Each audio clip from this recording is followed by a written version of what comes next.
오늘 말씀 우리 함께 보도록 하겠습니다. 오늘 말씀은 창세기 7장 1절부터 12절에 있는 말씀입니다. 저와 함께 교독하시겠습니다. 여호와께서 노아에게 말씀하셨습니다. 너와 내 모든 가족은 방주로 들어가거라. 이 세대 가운데 내가 내 앞에서 의로운 사람인 것을 내가 보았다. 정결한 동물은 모두 각각 암컷과 수컷 7쌍씩, 그리고 정결하지 않은 동물은 모두 각각 암컷과 수컷 2쌍씩, 그리고 하늘의 새들은 각각 암컷과 수컷 7쌍씩을 취해 온 땅 위에 씨를 보존하도록 하여라. 지금부터 7일 후면 내가 40일 밤낮으로 땅에 비를 보내 내가 만든 모든 생물을 지면에서 쓸어버릴 것이다. 노아는 여호와께서 명령하신 대로 했습니다. 땅에 홍수가 났을 때 노아는 600세였습니다. 노아와 그의 아들들과 그의 아내와 그의 며느리들이 홍수를 피해 방주로 들어갔습니다.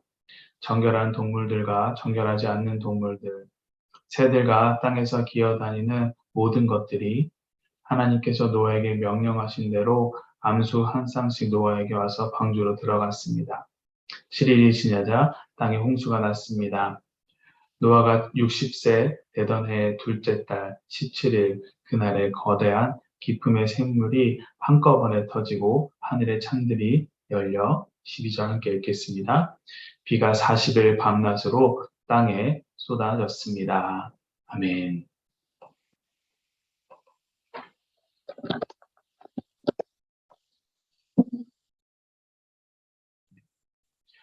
오늘도 주님의 말씀을 깨닫는 지혜와 말씀을 따라 순종하며 살아가는 은혜가 여러분 가운데 넘치기를 소망합니다.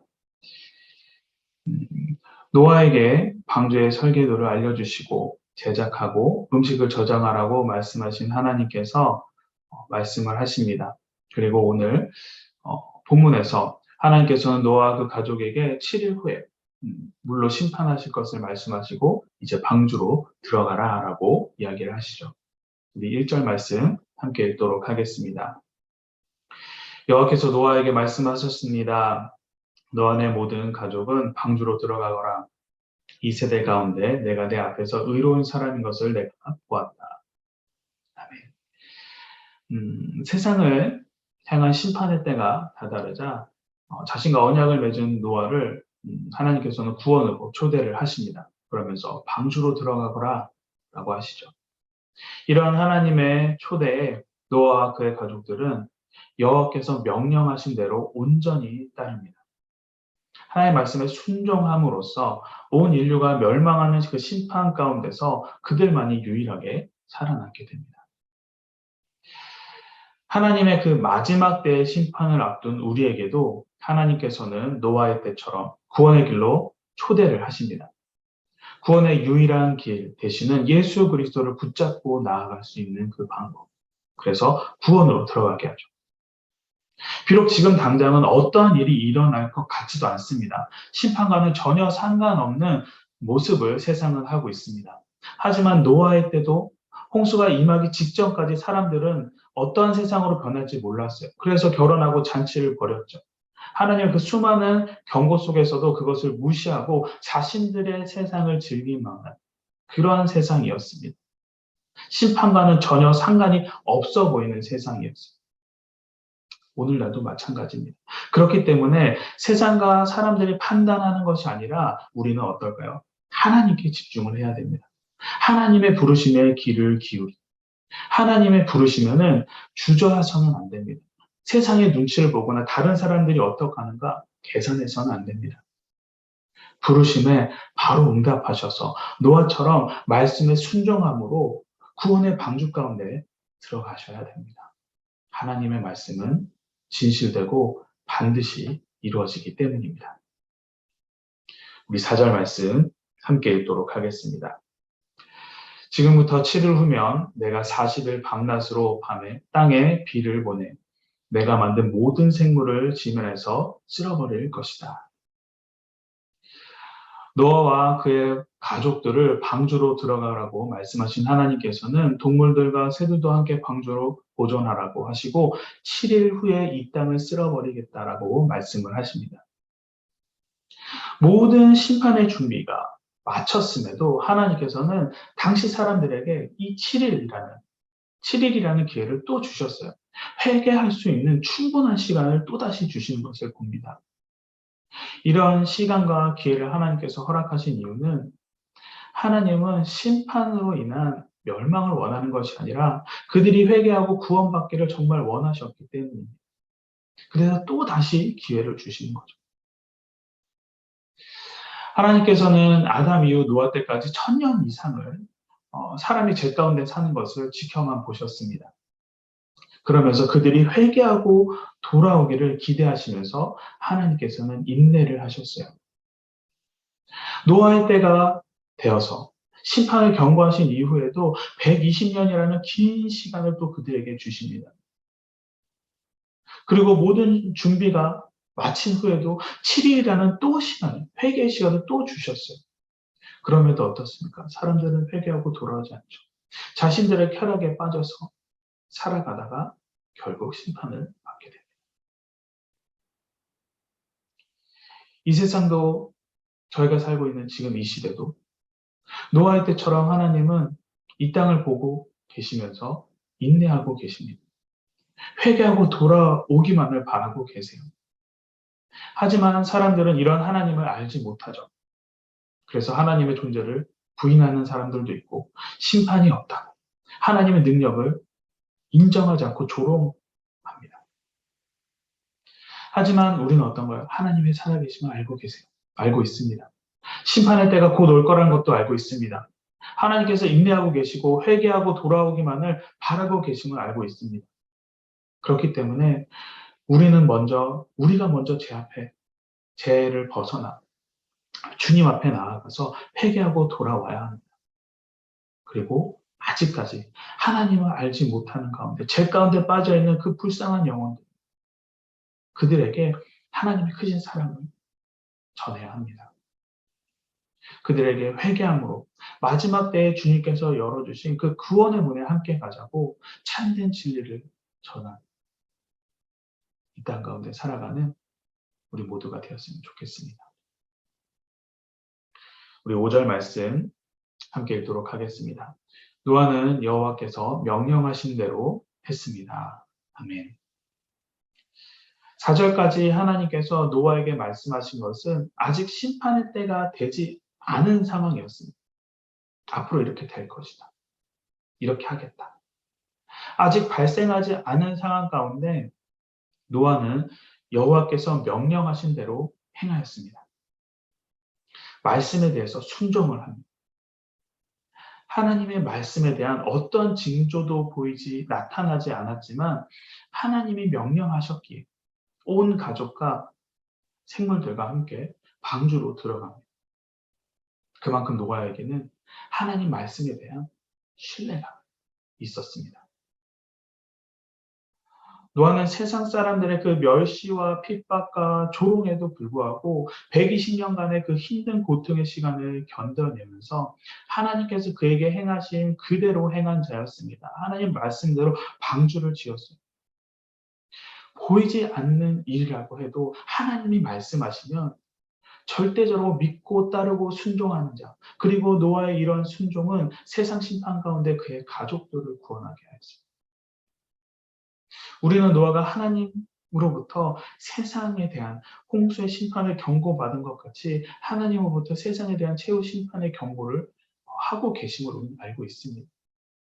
이에 우리는 그것에 보이지 않는 미래, 언제일지는 모르지만 곧 닥칠 앞으로의 일에 노아와 같이 하나님 말씀의 진실됨을 믿어야 합니다. 의심하며 지켜봐서는 안 돼요. 하나님 말씀에 대한 절대적인 신뢰를 통한 순종이 우리들 가운데 이루어져야 합니다. 그렇게 할 때 우리는 세상에 하나님으로부터 심판으로 멸망하는 가운데 복된 하나님 나라에 들어가는 영광을 얻게 될 것입니다. 하나님 말씀에 대한 순종이 구원의 기준이 됨을 잊어서는 안 돼요. 노아와 그의 가족들은 홍수를 피해 방주로 들어갔습니다. 하나님 말씀에 순종하여서. 그리고 하나님께서 말씀하신 대로 짐승들도 방주로 들어갑니다.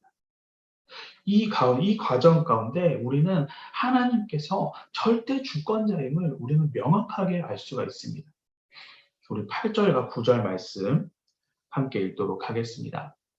정결한 동물들과 정결하지 않는 동물들, 새들과 땅에 기어다니는 모든 것들이 하나님께서 노아에게 명령하신 대로 암수 한 쌍씩 노아에게 와서 방주로 들어갔습니다.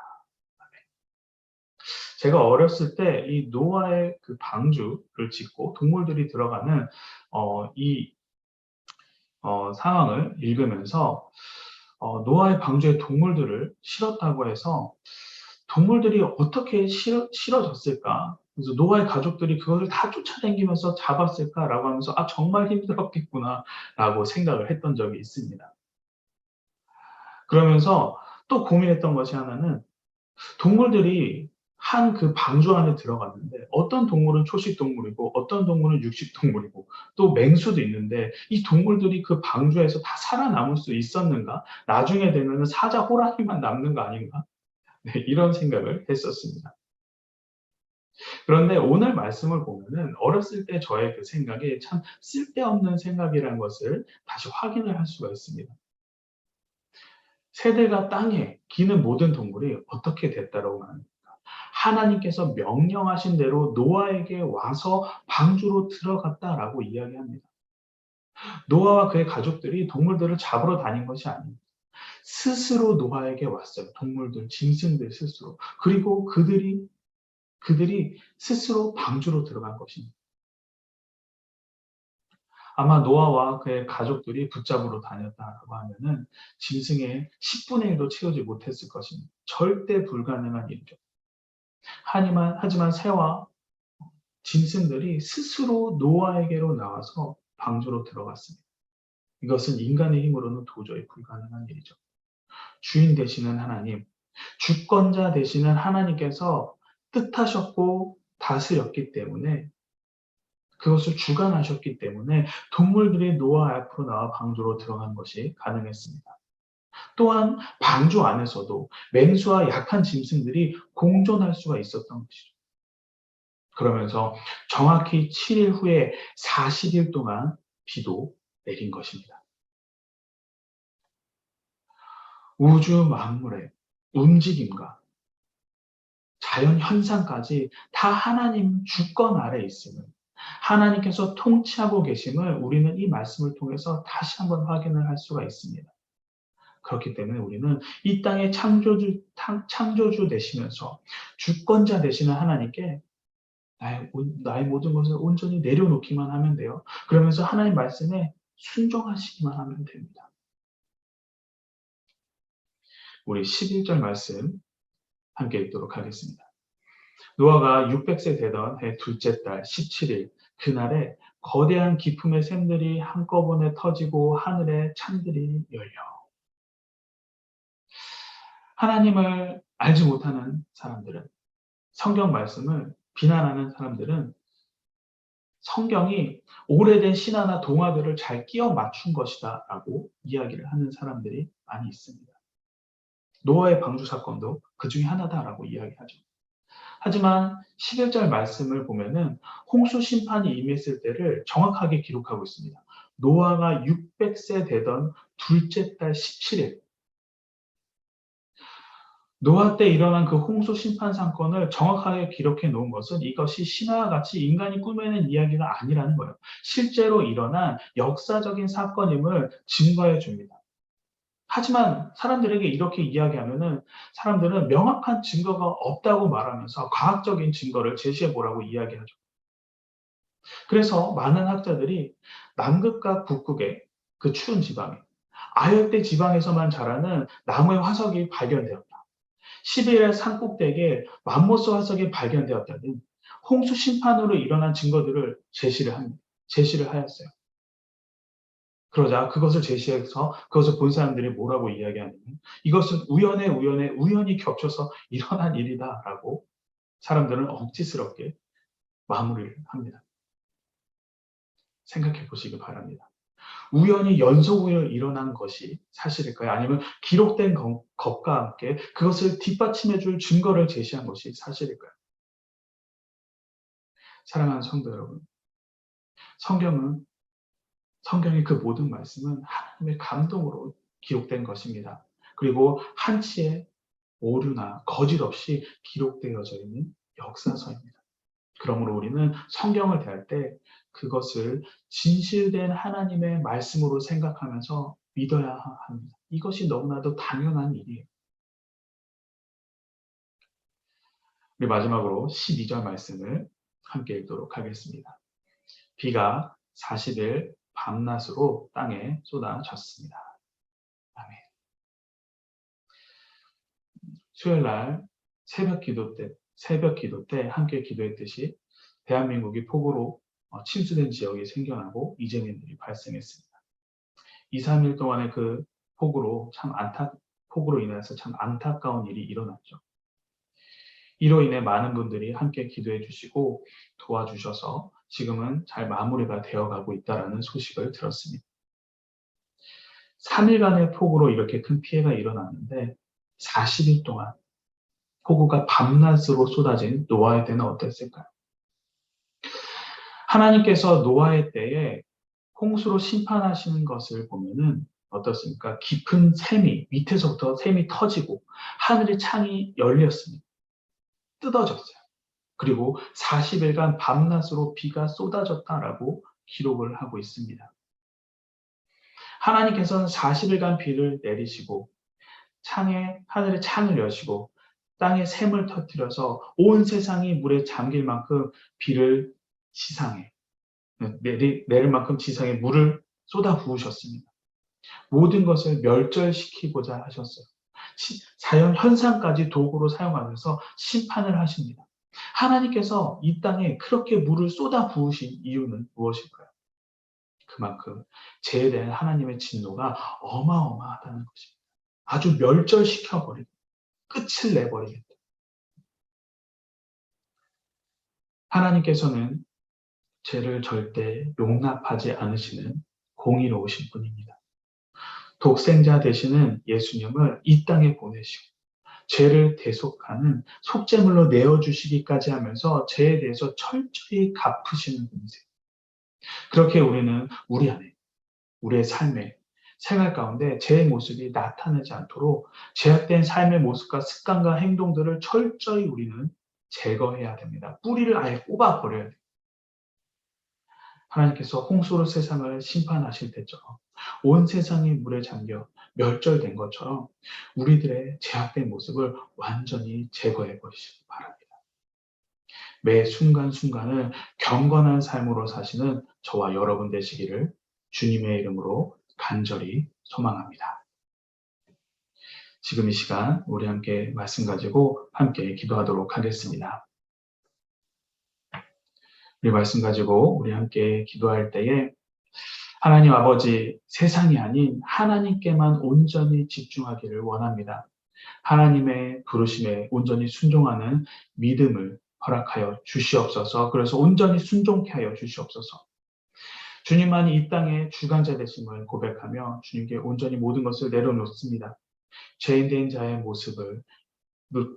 모습으로 이 땅 가운데 살아가는 것이 아니라 거룩하고 경건한 자의 모습, 주님의 자녀된 모습으로 주님 오시는 날을 준비하는 자들이 되게 하여 주시옵소서. 우리 함께 기도하도록 하겠습니다.